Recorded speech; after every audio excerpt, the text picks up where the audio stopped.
Kasih karunia dan damai sejahtera dari Tuhan Allah Bapa kita dan dari anaknya Tuhan Yesus Kristus menyertai kamu. Amin. Selamat Natal saudaraku yang terkasih. Pada Natal yang kedua ini, dengarkanlah berita Natal yang akan saya bacakan dari surat Rasul Paulus kepada Titus. Pasal 2 ayat 11 sampai dengan ayat 15, demikianlah firman Tuhan. Kasih karunia Allah menyelamatkan semua manusia. Karena kasih karunia Allah yang menyelamatkan semua manusia sudah nyata, Ia mendidik kita supaya kita meninggalkan kefasikan dan keinginan-keinginan duniawi, dan supaya kita hidup bijaksana, adil, dan beribadah di dalam dunia sekarang ini.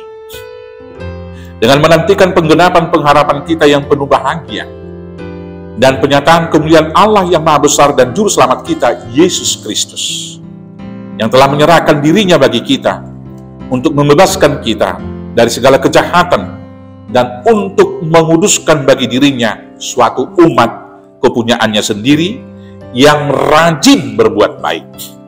Beritakanlah semuanya itu, nasihatilah, dan yakinkanlah orang dengan segala kewibaanmu. Janganlah ada orang yang menganggap engkau rendah. Demikianlah firman Tuhan. Natal, Yesus lahir. Kristus datang ke dunia untuk satu tujuan, yaitu untuk membebaskan kita dari segala kejahatan dan untuk menguduskan bagi Yesus suatu umat kepunyaannya sendiri yang rajin berbuat baik. Atau dengan kalimat singkat kita mau mengatakan, mengembalikan kemuliaan Allah di dalam citra manusia. Citra ilahi harus kelihatan, sehingga kita sebagaimana penciptaan mula-mula, yaitu seturut dengan gambar dan rupa Allah yang nyata di dalam semua tindakan, perkataan, dan perbuatan kita. Maka untuk itu saudara-saudaraku yang terkasih, sebagaimana Allah telah menyelamatkan kita, hari ini kita disuruh dalam Natal yang kedua ini. Yang pertama, meninggalkan kefasikan dan keinginan-keinginan duniawi. Banyak kefasikan dan keinginan-keinginan dunia yang harus kita tinggalkan. Salah satu di dalamnya, beberapa hal boleh kita lihat. Pertama sekali, yaitu kesombongan atau ingin dipuji.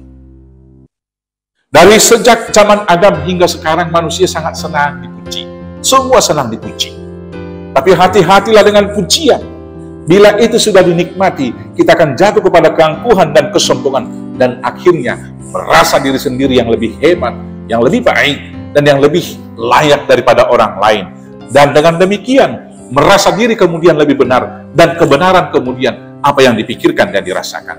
Dan firman Tuhan mengatakan, barang siapa yang sombong seperti ini, barang siapa yang meninggikan diri, akan direndahkan.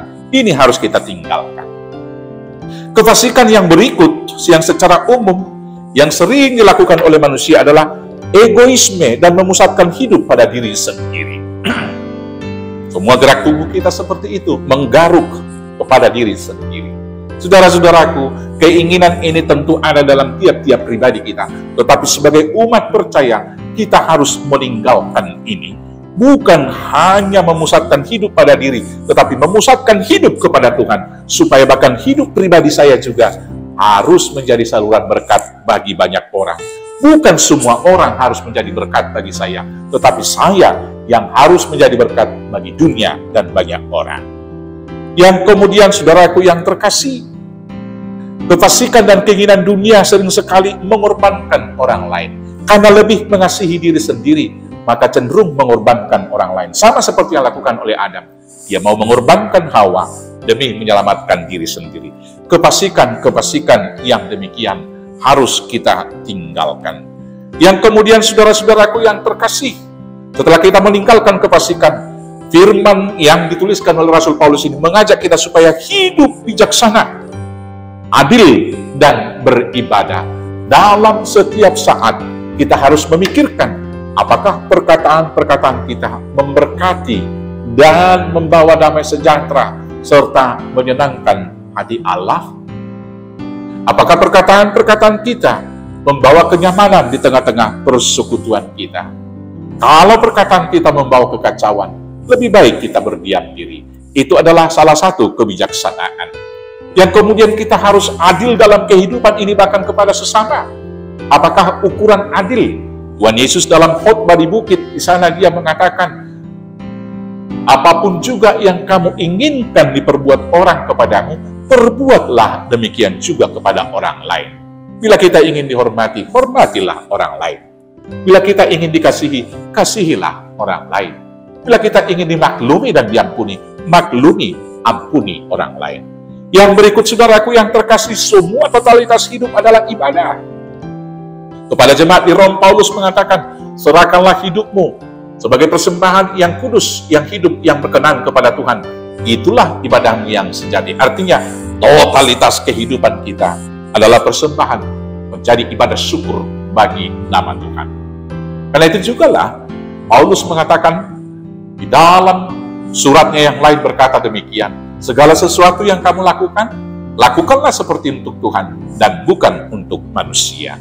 Yang kemudian, saudara-saudaraku yang terkasih, setelah kita meninggalkan kefasikan, kita hidup bijaksana, adil, dan beribadah, maka dalam tiap kesempatan kita harus bersaksi dan meyakinkan semua orang bahwa harapan itu ada pada Tuhan, supaya mereka juga ikut untuk memuji, menyembah Tuhan, dan ikut di dalam arak-arakan keselamatan yang di bawahnya.